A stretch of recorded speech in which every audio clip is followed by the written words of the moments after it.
जी नमस्कार, मैं doctor Pushpa Kumari, department of psychology, Kamala college Gopalganj, JP university Chhapra. आज मैं आप लोग को बताने जा रही हूँ स्टेटस क्या है। स्टेटस एक ऐसा सब्जेक्ट है कि विश्व के प्राय सभी देशों में प्राचीन काल से ही इनका व्यवहार होते आया है और होता है।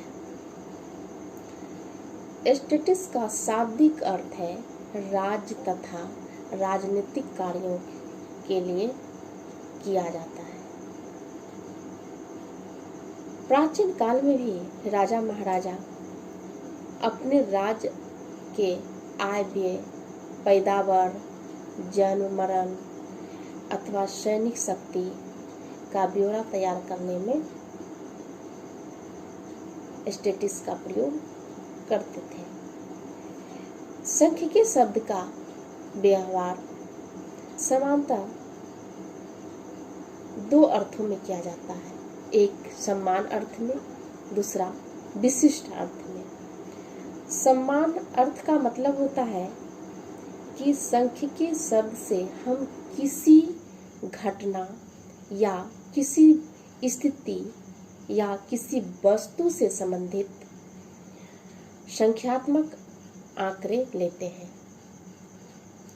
जैसे भारत की जनसंख्या संबंधी आंकड़े या कृषि संबंधी आंकड़े।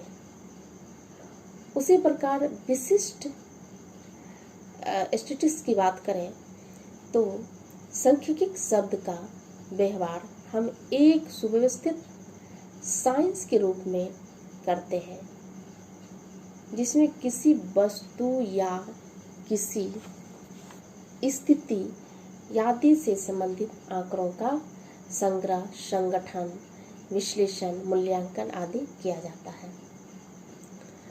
गॉल्टेन ने मनोविज्ञान में सांख्यिकी का प्रयोग पर बहुत अधिक बल दिया था।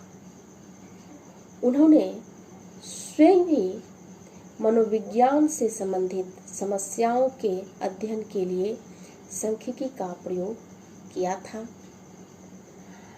आजकल मनोविज्ञान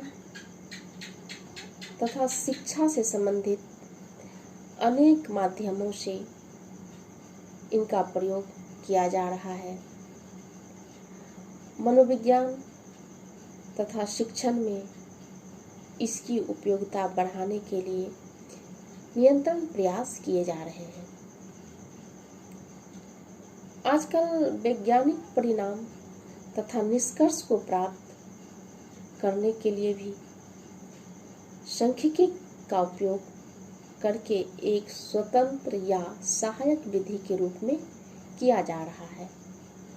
इसकी परिभाषा पर यदि हम चर्चा करें तो लेविट ने अपने परिभाषा में कहा था कि सांख्यिकी वह विज्ञान है जो घटना की व्यवस्था, विवरण तथा तुलनात्मक के लिए तथ्यों का संकलन या वर्गीकरण का कार्य करते हैं।